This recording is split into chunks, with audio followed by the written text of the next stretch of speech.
Joe Hart, a goalkeeper who inspired a generation playing for top clubs around England, around Europe. A player whose style was epitomised by passion, huge moments, huge saves, winning trophies for his club and putting his side before self. The definition of a true GK legend. In today's video, we're going to run through the career of someone who inspired so many goalkeepers out there, including myself, who changed how goalkeeping was viewed, who brought the position to a new level, who went through the full roller coaster of a life between the posts and came out the other side of it as a GK icon. And we're going to start at the very beginning. Joe Hart's senior football career began at the tender age of 15 years old at a club called Shrewsbury Town in League Two, which is the fourth tier of English football. At 15 years old, Joe was on the bench for the first team in League Two. He made his first professional start a day after his 17th birthday for Shrewsbury Town in the Conference, which is the fifth tier of English football. He played one of the final games of the season before Shrewsbury were promoted, and in the 2005-2006 season, at just 18 years old, Joe was the first choice goalkeeper for Shrewsbury in League Two, playing 46 matches. And not just that, imagine being 18 years old, playing a full season in professional football in League Two, in goal, but Joe was also nominated as the Goalkeeper of the Year for League Two and called up for the England Under-19 youth squad. And this rapid rise in just 3 years to the elite level of football did not go unnoticed. Joe attracted interest from numerous Premier League clubs, including Everton, Liverpool, but it was Manchester City who won the race to sign Joe. And in the summer of 2006, Joe Hart signed a contract with Manchester City for a fee which was eventually reported by the ex-chairman to be just £100,000. A price tag which will probably go down as one of the bargains of modern day goalkeeping. Joe made his Premier League debut in October 2006, keeping a clean sheet against Sheffield United in the Premier League. The second half of that season saw loan moves at clubs like Tranmere and Blackpool, but it wasn't long before Joe was back competing for the #1 spot at Manchester City, something that he did between 2007 and 2009 against goalkeepers such as Kasper Schmeichel and Alexander Isaksen. He played many Premier League games in that period, even earning himself a 5-year contract renewal at Manchester City. And in June 2008, he made his senior debut for the England first team. And I'm sure if you'd have spoken to Joe at this period of time, he probably would have told you that football was easy. Everything had been on an upward trajectory. From 15 years old all the way through to 2008, he's made every single step and smashed it along the way, stepping up to the Premier League, England first team. However, the arrival of Mark Hughes as Manchester City manager and the signing of Shay Given in January 2009 brought about the first major challenge in Joe's career. And a theme that you'll pick up from Joe's career is that whenever these big challenges come along, he attacks them head on. And that's exactly what Joe did. When Shay replaced him as the first choice for Manchester City, he didn't sit, he didn't feel sorry for himself, he didn't wait it out, but instead, despite numerous Premier League games for Manchester City, he decided to go out on loan again, this time to Birmingham City for the 2009-2010 season. A move which meant a different mindset and a different approach. Obviously Shay came in, realised that from that moment on my only communication was, I'll do what I need to do, but then I need to go. But City at the time were doing 4 or 5 year deals for anyone, and they'd ironically just given me a deal and then bombed me off. So I was stuck in a deal where I was never going to go on a permanent. So I was just like, I'll go to Birmingham. In fairness to my agency, they got it done. I spoke to Alex McLeish probably 2 weeks after they got promoted. Obviously he needed a conversation with me because he needed to know who he was bringing in, and I went, we got on, and he said, cool, I'll see you first day training, and then just went for it. And you'd already played Premier League games, so it wasn't as though it was kind of, I'm going to show that I can play in the Premier League. But was it, I'm going to go in, I'm going to keep Birmingham up, or was it, I'm going to go in and pure kind of selfish goalkeeper focus, I'm going to just destroy it and see what happens for me afterwards? Or was it a mix of, or just go and play football and enjoy it and not think about future stuff? It's exactly the same as I've always been. I didn't think about anything other than I'm going to go and play for Birmingham. I'm going to try and get in the Birmingham team. I always have that thought process. Nothing is going to be given to me. I'm going to try and get in the Birmingham team, and we'll see what happens. Yeah. It wasn't try and bounce out, try and impress these, prove that I could play in the Premier League, because I don't feel like I could prove that. You can't prove anything. No. You just live and play, and whatever happens, happens. And that approach obviously worked. It was a huge season performing for Birmingham. He was voted Birmingham City's Player of the Year. He was also named in the PFA Team of the Year for the Premier League, and finally was called up for the 2010 World Cup for England in South Africa. And despite thinking that his career at Man City might be over and looking to earn a contract elsewhere, the arrival of Roberto Mancini in the summer of 2010 again provided a change of direction. And this brings us to one of the most memorable games in Hart's career. The opening game of the 2010-2011 Premier League season, Manchester City are facing Tottenham Hotspur at White Hart Lane. The build-up to the game has been dominated by the debate over who should start in goal for City, Joe Hart or Shay Given. And when the tactics board is turned over and the team is named, it is Hart who is number one for Man City. And what followed is probably one of the great goalkeeping Premier League performances of all time. And we went in to a flip of the board the morning of the game of who was going to start. That's mad. And then it's me, so obviously great.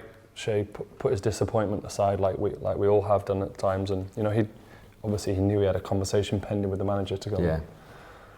And then literally all those saves happened in the first half as well. I remember. They weren't even the second, and I said before, I'd watched about 2.5 minutes and it was just half time. I thought, I think after about the 7th, I was readjusting my head and I was just shaking my head. I was like, this is just stupid now. Like, and there's a funny clip of Shay like laughing on the bench, just saying, I don't think I'm going to play the next game. If one of those go in, 2 of those go in, things are different. That season brought huge success both for Hart and Man City.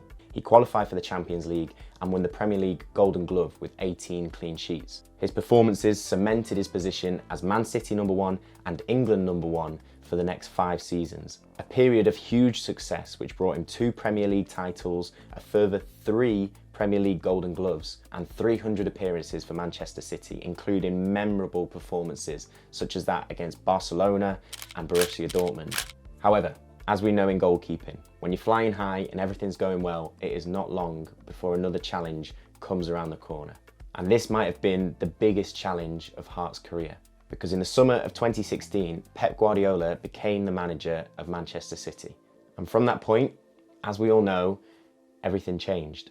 A different approach, a different manager, a difference of opinion, and suddenly Hart was no longer the first choice for Manchester City. He was replaced by Claudio Bravo and removed to the bench. But just like 7 years earlier, with the previous challenge under Mark Hughes, Joe didn't want to sit, he didn't want to wait, and instead wanted to go out and create momentum, create new opportunities. So for the 16-17 season, Hart decided to go out on loan to Torino in Serie A.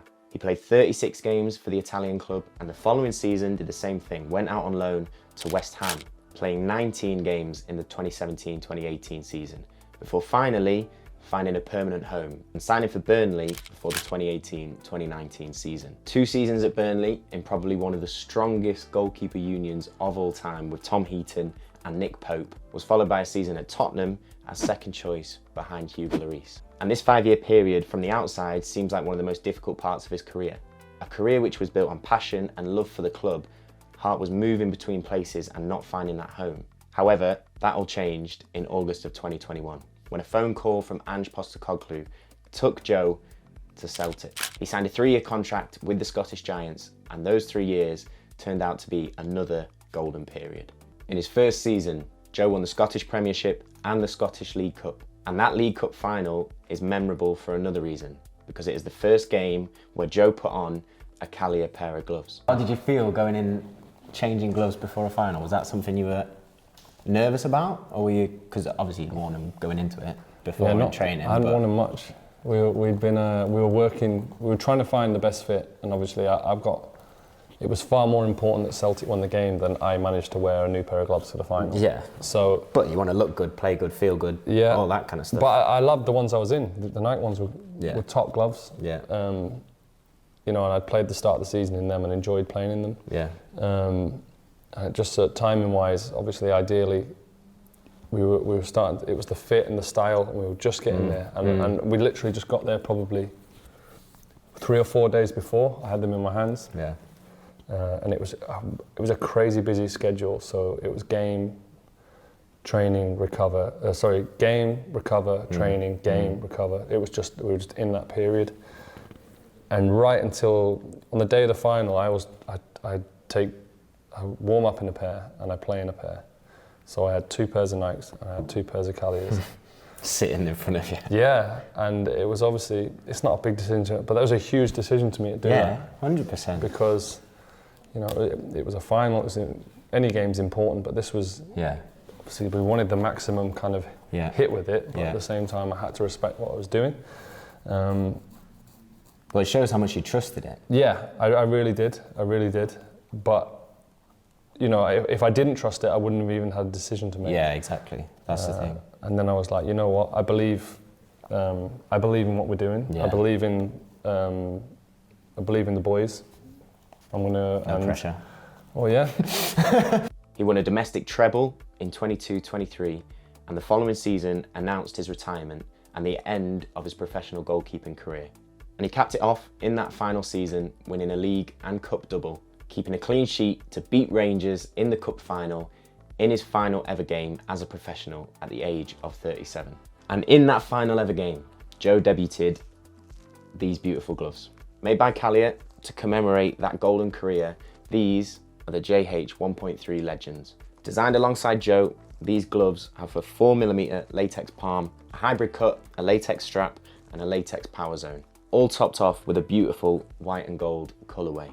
A beautiful pair of gloves which celebrate an iconic career. So there we have it, Joe Hart, a GK icon whose career inspired a whole generation of goalkeepers. His game was defined by passion, huge saves in big moments, and putting his side before himself. A true competitor, a winner on the field, but off the field, having had the pleasure to meet him, I can tell you he is a humble and kind person, something which is just as, if not more, important in sport. Hart finishes his professional career with 550 appearances, 75 England caps, 2 Premier League titles, 4 Premier League Golden Gloves, 2 League Cups, 1 FA Cup, 3 Scottish Premier League titles, 2 Scottish Cups, and 1 Scottish League Cup. And finally, as I say, all of that together is a career which inspired a huge number of goalkeepers. And I'm sure I speak for many when I say we can't wait to see what is next. But thank you, Joe, for a huge career. Thank you for everything that you've done for goalkeeping, for changing that position for us. Joe Hart, a true GK legend.